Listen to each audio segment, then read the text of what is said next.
Alright, what's going on everybody? It's Matt10. Welcome to my PES 2019 E3 gameplay. Of course, you see that number says PES 2018. Well, you'll see here in the black and white is my review from PES 2018 for E3. As you can see here, there's just so much space given up. And it's something I've always been talking about, and finally I feel vindicated with PES 2019 focusing on less space, more compact looking, more emphasis on the ball touches and momentum and understanding here. And these are some of the things you saw in the full match, or full game rather. A big thing is you see the defenders backing off, which happened a lot in E3, but regardless, we're now in 2019. Here's 2019 E3 gameplay. Quality's not great because I had to modify the resolution a little bit and kind of zoom in, but right away you can tell there is a big emphasis for closing down space.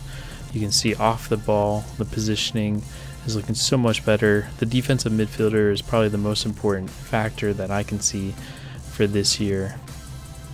You can already see that come to play, something I've been harping and moaning about since PES 2017 even. And we look here, you know, Pogba needs to get closed down there by Nedved, but doesn't, and somehow the defender's facing the other way and deflects the ball into the net. Just kind of one of those random things that you expect from PES, kind of comical. Ironically, FIFA had something comical too with, you know, the gameplay that I showed on my last upload of how the keeper, Buffon, could make a simple save. So, and here, honestly, that just looked pretty natural.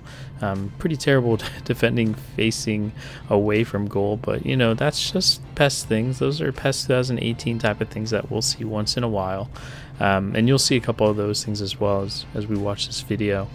But overall, I like the little cutscene there, Oliver Kahn helping Lothar Matthäus, and so PES Legends are down 1-0. But really, what I like to pay attention to here is the radar. I'm always looking at radars. I see a lot of radars when I'm watching other people stream or watching my own recordings. But you can see, look how more compact it is. Look how the players are being closed down as soon as they get the ball. And it might be on Gegenpress, that might be possible, but even when Gegenpress was on for PES 2018, it was still too much space. And here they really have to move the ball, and that's a nice ball over the top. And I know with those, and I was part of this too, who voiced concerns about PES 2018, the computer loved to spam that ball over the top and basically freeze your defense. I still see those traits here, and that's, you know, like I said, there's going to still be part of PES 2018 areas of improvement, but overall your defenders seem to be in the right positions, and so that's really what I'm going to take away from this. Take into equation with the first touch control, the fatigue hopefully kicking up a notch as well, then you really got some good things going. And then those are some areas that PES 2018 and even 17 and even 16 didn't touch very well. And so if those can be a big enough impact, then we really could be in for something pretty magnificent, honestly, with just embracing the idea of fatigue and how it relates to player performance, pressure to perform, etc. It's a nice little headed goal. Been watching the streams earlier, and that's the first headed goal that I saw. Kind of interesting celebration, but that's okay. Gotta make a comment about how the grass looks, and of course on this terrible resolution you're not really going to see the beauty of it, but I'm sure we're going to see a lot more gameplay for weeks to come. But overall, have to give props as well for the nets. I'm a big net junkie myself, so the nets look fantastic. They could probably, you know, I was going to say they could probably be a little tighter, but that's okay. I'll take them gladly. The ball doesn't get absorbed into the net. You can actually see it rebound, so that's really a big difference. But again, guys, back with positioning. You know, I've said it already. I feel vindicated because I've been harping and moaning about this constantly. And guys even have tweeted me about that, and I really appreciate the guys who have mentioned that. PES Alchemy, I appreciate you tweeting to my response there. about that. Yes, I am the guy who moans about these things and makes a big deal out of them, but You know, it's because I knew that there's something in this game, something dynamic that can happen when you have the off-the-ball positioning with the right intent. I'm not saying it's perfect, and I'm not saying I want perfect positioning ever.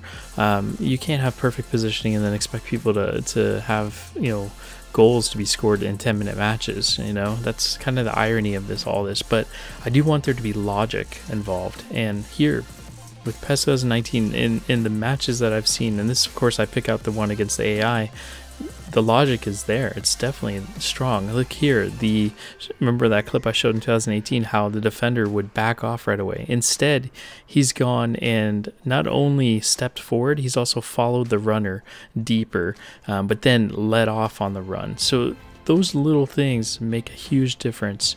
And here's the advantage play. I love how Beckham's animation is just kind of, you know, where's my foul, ref? And here, I love this right here. The CDM stepping right there is awesome. It sets up Maradona. I think that was Patrick Vieira. But him stepping up right there, just, that's going to be huge for us. And if you see how he just races and sprints in front of Griezmann, I believe, and gets it passed off there and sets up that chance. That's just awesome. And the AI, I'm telling you guys, that's going to be so monumental in terms of how big of an impact that is. People talk about how space was needed to go into the attack, etc. The irony about creating too much space is that you've got players too much in the perfect position to mark the player. So now you're just using up space, and then they're being well defended. And so that's why the chances didn't seem organic. They seem very linear. Here you can tell the chances are going to be created in small little spots. You're going to have proper tiki-taka, proper gegenpress, proper risk and reward. You bring that up with fatigue and everything else, things are going to just be brilliant. Look at that goal. A nice little 1-2 touch there, and it set it up nicely for the goal. But little things like this are really going to go a long way. You know, and that's coming towards the end of this analysis, just because I wanted to keep it brief. I want more video come in, and I'll definitely start analyzing that a lot more. But I did want to go through just a little bit of my exciting magic moments, if you will, here. Visible fatigue, like I said, visual signs of that, players tiring. I can't tell you, that's going to be so huge overall for the game in general. You know, it's just going to make such a big impact, just like first touch will as well. If they can make it contextual and make the understanding of having to trap the ball first and not having the ball directly underneath the player's body, but more so in front and more so just kind of a separate entity, they're really going to go a long way. So overall, guys, I'm very excited for PES 2019. I've been skeptical, as anybody would in our position. It didn't feel like we were being listened to. But here, it feels like vindication in a sorts. But again, it's E3, so the E3 gameplay may not even make it to the final gameplay, especially if more people with bigger impact on the community, you know, voice their concerns. But personally, I'm all for it. Great job to the Konami team, Adam, Asim, all the guys are, you know, really fantastic. They've done a great job. Shout out to Midnight Kid as well, Barry there, for being on the stream and you know, doing his part. So that was huge, guys. But yeah, make sure to check out my previous video on FIFA 19. It could be a chance that we're in for two fantastic 2019 seasons, if you will. So as always, guys, make sure to like, comment, subscribe. Take care and stay tuned.